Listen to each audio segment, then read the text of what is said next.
Tes 1, 2, 3. Oke, saya mulai saja. Bismillahirrahmanirrahim. Assalamualaikum warahmatullahi wabarakatuh. Oke, selamat malam. Oke, alhamdulillah di malam hari ini pertemuan susulan untuk hari Jumat kemarin ya, karena saya nggak bisa. Jadi ini adalah pertemuan ke-6 melanjutkan materi tentang privilege atau hak akses dalam MySQL. Karena ini pertemuan ke-6, jadi kita tinggal satu pertemuan lagi, pertemuan ke-7. Itu nanti akan saya bahas tentang relasi antar tabel, join tabel, termasuk akan saya bahas juga soal UTS-nya. Soal UTS-nya akan saya kasihkan minggu depan. Oke. Di pertemuan ke-5 kemarin, saya sudah bahas tentang bagaimana pembuatan sebuah user baru, creating new user. Jadi kalau kita menginstal pertama kali DBMS MariaDB itu, kita akan menggunakan user root ya. Masalahnya user root ini adalah user utama yang dia mempunyai privilege atau hak akses keseluruhan database. Jadi tidak disarankan kalau untuk menggunakan aplikasi kita menggunakan user root ya. Jadi disarankannya apa? Disarankannya kita buat user baru. Kita buat user baru dengan menggunakan perintah create user. Jadi perintah create user ini sebenarnya sama di semua sistem, di Linux, di Oracle itu ya, perintahnya sama seperti ini. Create user, identified by nama passwordnya. Nah, kalau kita buat user baru, kemarin sudah saya bahas, itu nggak bisa, dia belum punya hak akses apapun ya. Kita buat user tapi dia nggak bisa ngapa-ngapain. Dia hanya bisa login saja. Jadi kita harus kasih hak akses. Kita kasih user baru ini wewenang gitu ya. Dia bisa ngapain saja. Nah, jadi seperti itu akan lebih aman. Jadi seumpama user ini bocor, dia nggak bisa ngakses hal-hal yang penting gitu, entah itu delete atau pindah ke user lain, ngakses password dan lain sebagainya. Nah, cara membuat user seperti kemarin sudah saya jelaskan, create user, nama user, add lokasinya localhost atau dari IP address tertentu ya, identified by, terus kita masukkan password yang ingin kita gunakan. Setelah itu kita coba exit. Tadi buat user itu harus masuk menggunakan user root ya. Selain user root kita nggak bisa buat user baru. Kalau sudah kita exit dulu, baru kemudian kita masuk lagi menggunakan user yang baru kita buat. Nah, setelah ini ya dia nggak bisa ngapa-ngapain kalau belum dikasih akses ya. Dia mau masuk ke database juga belum bisa, apalagi untuk select tabel dan lain sebagainya. Makanya harus kita kasih hak akses. Di sini ada macam-macam hak akses. Tipe-tipe hak akses dalam MySQL ada all privilege. Ini kita berikan semua privilege kepada suatu user gitu ya. Jadi kalau kita kasih all privilege ke sebuah user, itu artinya apa? Artinya user tersebut sama seperti user root ya, dia bisa ngapain saja. Selain itu ada privilege-privilege lain, ada alter, create table, create user gitu ya, dan lain sebagainya, delete, alter, dan lain sebagainya. Sekarang kita masuk ke materi yang baru, termasuk nanti akan saya jelaskan tugasnya ya. Setelah kemarin 3 minggu sebelumnya kan sudah ada 3 tugas ya. Tugas pertama, tugas 2, dan tugas 3. Terus minggu kemarin itu nggak ada tugas, saya kasih istirahat paling nggak seminggu ya. Nggak ada tugas, istirahat. Minggu ini kita akan masuk ke tugas 4 tentang pembuatan user. Nah, jenis-jenis hak akses dalam SQL. Nah, ini sebenarnya pemberian hak akses itu ada beberapa macam, dilihat dari sisi kewenangannya gitu ya. Sebenarnya sama saja sih, perbedaannya hanya di kewenangannya. Kemarin pernah saya jelaskan tentang bahwasannya satu DBMS atau Database Management System, entah itu MySQL atau MariaDB gitu ya, di dalam sebuah perangkat atau sebuah host. Ini kan satu DBMS, sebenarnya itu kan terdiri dari berbagai macam database ya. Ada banyak database. DB gitu ya. Nah, terdiri dari berbagai macam database terdiri dari berbagai macam tabel. Jadi perlu diingat-ingat. Database terdiri dari berbagai macam tabel. Tabel terdiri dari field dan record ya, field dan record. Oke. Nah, yang pertama hak akses global. Hak akses global itu apa? Hak akses global adalah hak akses yang diberikan kepada user untuk dapat mengakses seluruhan bagian di dalam database, misalkan tabel, kolom, dan data. Hak akses global itu maksudnya adalah hak akses yang kita berikan untuk sehingga user tersebut bisa mengakses ke keseluruhan database. Jadi database apapun yang ada dalam DBMS tersebut, dia bisa akses. Cara penulisannya bagaimana? Penulisan query-nya biasanya menggunakan bintang titik bintang. Jadi bintang titik bintang. Ini maksudnya apa? Bintang titik bintang ini sebenarnya database, sebenarnya database titik tabel kan biasanya. Ini kan kalau spesifik ya, database titik tabel. Kalau bintang artinya keseluruhan, semuanya. Jadi semua database dan semua tabel. Caranya adalah kita menggunakan perintah, ingat-ingat perintah grant. Grant itu perintah untuk memberikan hak akses. Grant, hak aksesnya itu apa saja? On, bintang, titik bintang, artinya semua, global. To, nama user, at lokasi user, localhost atau IP address. Ya, seperti itu. Kalau hak aksesnya ini kita isi select, ya berarti dia bisa men-select semua database, semua tabel di dalam DBMS tersebut.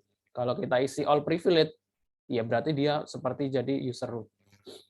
Itu hak akses global. Artinya dia bisa mengakses dari database mana saja dan tabel apa saja. Jadi nggak spesifik gitu ya. Nanti ada yang spesifik setelah ini. Jadi ini yang global, apa saja, semuanya gitu ya. Terus yang kedua ada hak akses database. Maksudnya bagaimana? Hak akses database ini maksudnya adalah kita memberikan hak akses kepada user ini, sebuah user, hanya bisa mengakses database tertentu. Dari DBMS itu kan terdiri dari banyak database. Nah, kita spesifik ke database tertentu. Jadi dia hanya bisa mengakses satu database saja, nggak bisa mengakses database lain. Nah, akses ini diberikan kepada user hanya dapat mengakses database tertentu saja, serta dapat mengakses seluruh tabel dan kolom di dalam database tersebut. Penulisan query-nya pada akses ini adalah sebagai berikut. Sama seperti yang tadi, perbedaannya di sini kita menyebutkan nama database-nya. Jadi kita perintahkan tulis perintah query grant, nama hak aksesnya on, nah ini nama database titik bintang. Nama database-nya kita tulis spesifik ya, sebenarnya database mahasiswa titik bintang, artinya di database mahasiswa tabel apapun dia bisa melakukan, mempunyai privilege atau mempunyai hak akses. To nama user at lokasi user. Itu hak akses database. Makanya cuma ada 3 jenis saja. Kalau kita lihat di sini nanti setelahnya mungkin adalah hak akses tabel.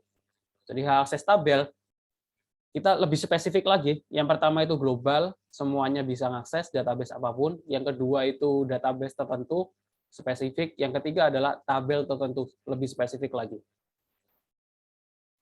Jadi hak akses ini hanya dapat mengakses kolom tertentu saja beserta seluruh kolomnya. Nanti juga kadang kita bisa spesifik hanya kolom tertentu saja yang bisa diakses. Itu juga bisa. Akses tabel sama seperti tadi, grant, nama hak akses yang akan kita gunakan, on, nama database, titik, nama tabelnya.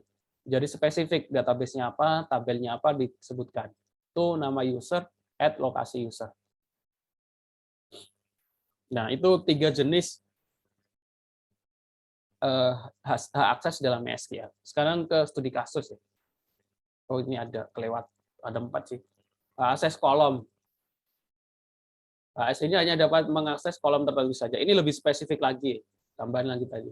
Akses kolom itu semuanya field ya, kalau dalam saya nyebutnya biasanya field. Semuanya di tabel mahasiswa itu ada nama, name, user, nilai, tanggal lahir, dan lain sebagainya. Kita bisa kasih akses sebuah user itu hanya bisa mengakses nama saja dalam tabel mahasiswa. Seperti itu bisa. Jadi kalau hak akses field atau kolom, grant, hak akses, kurung, nama kolom yang akan digunakan. On, nama database, titik, nama tabel, to, nama user, at lokasi user. Jadi ada 4 sih. Ada global,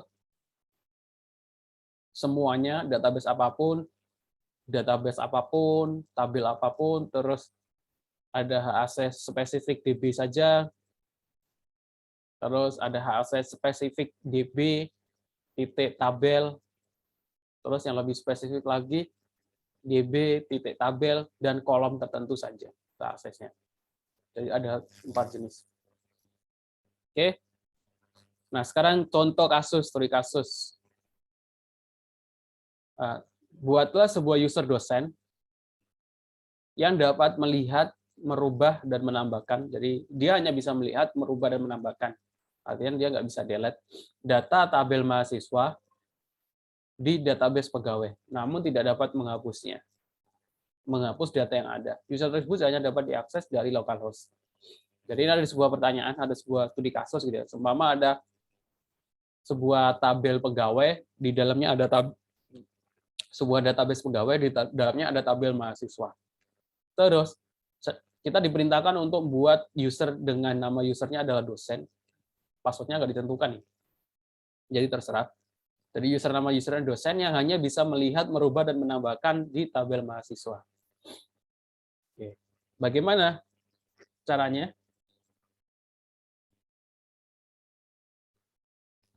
Jadi kalau seperti ini kita lihat dulu, kita terjemahkan dulu ya, melihat itu apa, merubah itu apa, menambahkan itu apa.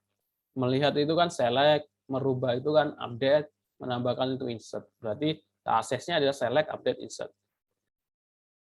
Pertama yang kita harus lakukan adalah kalau tabel asumsinya tabel mahasiswa dan tabel pegawainya sudah ada ya. Database pegawai dan tabel mahasiswanya sudah ada. Kalau belum ada kalian harus buat database pegawai terus buat tabel mahasiswa. Kalau ini contohnya saya sudah ada di database saya. Jadi kita buat user dulu dengan nama dosen. Create user dosen at localhost identified by 123. Karena passwordnya nggak ditentukan ya kita buat terserah. Udah 123 saja. Habis itu apa? Habis itu ya langsung kita berikan dia hak akses. Tadi pertanyaannya adalah hanya bisa melihat, merubah, dan menambahkan. Melihat, select, merubah, update, menambahkan itu insert. Jadi grant, select, insert, update, atau select, update, insert sama aja ya. On di database pegawai titik mahasiswa to usernya dosen at localhost. Udah seperti itu saja. Artinya pegawai ini user dosen ini hanya bisa select, insert, dan update di tabel mahasiswa database pegawai. Nah, kalau sudah, kita harus buktikan apa query kita sudah sesuai atau belum. Berarti kita harus masuk dulu sebagai user dosen. MySQL min-u nama usernya dosen diikuti min-p. Passwordnya kita masukkan. Kalau sudah, terus kita masuk ke database pegawai. Nah, dia udah bisa masuk, artinya sudah kita berikan akses ke database pegawai. Kalau belum, nanti muncul informasi ini ya, akses denied. Selanjutnya kita coba select ya, select bintang from mahasiswa. Nah, berhasil, bisa user dosen. Terus kita coba select dari tabel lain. Di tabel pegawai, di database pegawai itu ada tabel umur dari pertemuan sebelumnya kan. Saya buat tabel umur. Saya coba select from umur, select bintang from umur. Nah, dia nggak bisa menampilkan comment denied to user dosen lokasi for tabel umur. Artinya dia nggak punya akses untuk tabel umur. Termasuk juga nanti kalian bisa buktikan ini coba delete dari tabel mahasiswa. Itu bisa atau enggak? Harusnya nggak bisa karena dia nggak punya hak akses delete. Hanya bisa select, insert, dan update. Oke.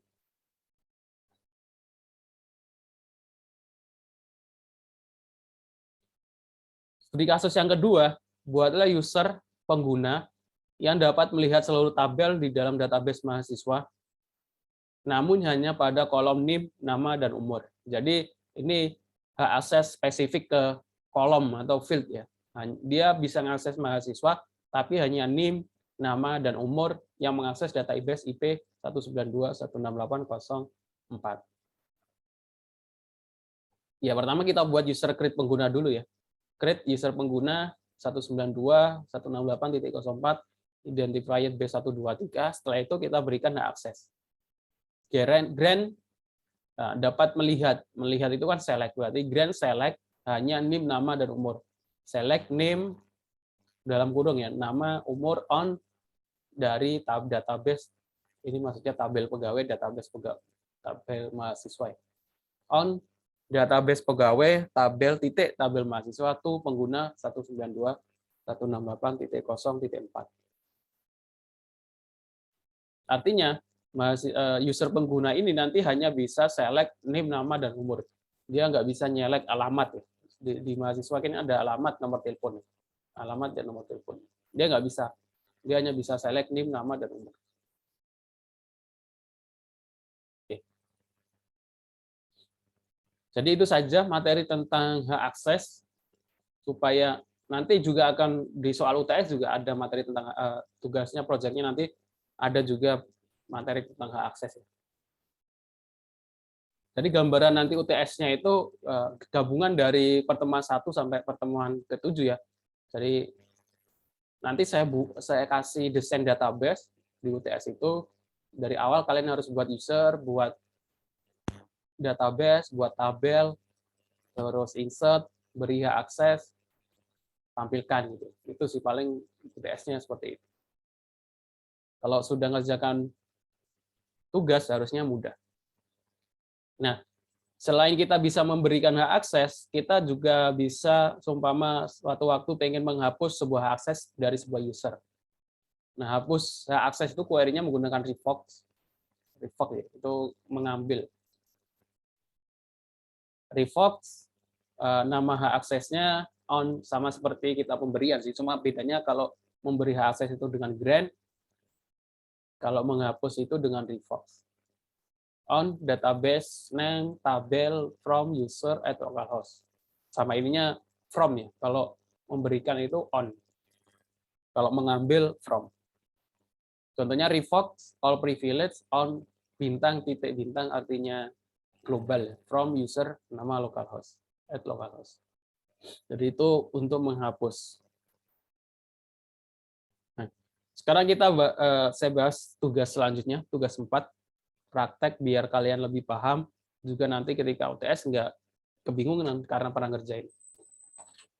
Tugas keempat, buatlah user dengan ketentuan nama, maksudnya namanya itu nama masing-masing. User dengan nama itu, buat user baru, ketentuannya namanya itu nama masing-masing, dan passwordnya adalah name masing-masing. Setelah itu, nah, kemarin kan di pertemuan selanjutnya kita sudah buat tabel mahasiswa underscore name. Nah, berikan akses user baru tersebut agar hanya bisa melihat pada tabel mahasiswa underscore name yang pada tugas 2 kemarin atau tugas sebelumnya ya. Buktikan, jadi tugas saya itu semuanya bersambungan ya. Jadi nggak bisa kalian ngerjakan tugas 4 tanpa ngerjakan tugas 3 ya. Bisa saja, tapi otomatis kalian harus ngerjakan tugas 3 untuk bisa ngerjakan tugas 4. Karena bersambungan, ini kan kita harus buat tabel mahasiswa NIM yang itu muncul di tugas sebelumnya. Buktikan bahwa user ini hanya bisa melihat tabel tersebut. Nah, setelah kalian berikan hak akses kepada user baru tersebut, buktikan bahwa user tersebut hanya bisa melihat, entah itu insert, update, atau delete. Seperti itu. Nah, cuma 3 saja, harusnya nggak susah. Oke. Mungkin ini saja ya materi pertemuan 6 kita. Saya sih nggak pengen banyak-banyak materi, dikit-dikit saja. Yang penting kalian bisa paham, bisa praktek. Kalau saya lihat sih ada beberapa yang masih belum paham di tugas-tugas sebelumnya. Nggak tahu kelas ini atau kelas lain. Saya lihat ada yang revisi tugasnya, ada yang nulis where nama mahasiswa, nama MHS, terus nggak diapa-apain. Nama mahasiswanya tuh nggak entah itu sama dengan apa, dan lain sebagainya. Nanti kalau ada tugas yang revisi, silakan direvisi. Cara ngerevisinya bagaimana ya? Kumpulkan seperti mengumpulkan tugas sebelumnya. Jadi sebenarnya koreksi saya itu banyak. Jadi saya ngoreksi itu nggak. Cuma di sini ada tugas 1, tugas 2, tugas 3, tugas 4, tugas 5. Saya kalau ngoreksi, ngulangi lagi dari tugas 1 ya. Karena untuk ngecek apa ada yang revisi atau enggak. Saya ngecek tugas 2 juga, tugas 3 juga, 4 juga, 5 juga. Seperti itu. Oke, kalau ada pertanyaan tentang tugas 4 ini silakan ditanyakan di grup WhatsApp aja. Jangan pribadi. Biar apa? Biar yang lain kalau menemukan masalah yang sama ya ikut terjawab juga gitu ya. Jadi tanya saja di grup WhatsApp seperti itu. Oke, ini jadi pertemuan ke-6 itu ada tugas 4 sama materi ini. Ini susulan dari hari Jumat kemarin. Oke, terima kasih. Saya akhiri. Assalamualaikum warahmatullahi wabarakatuh.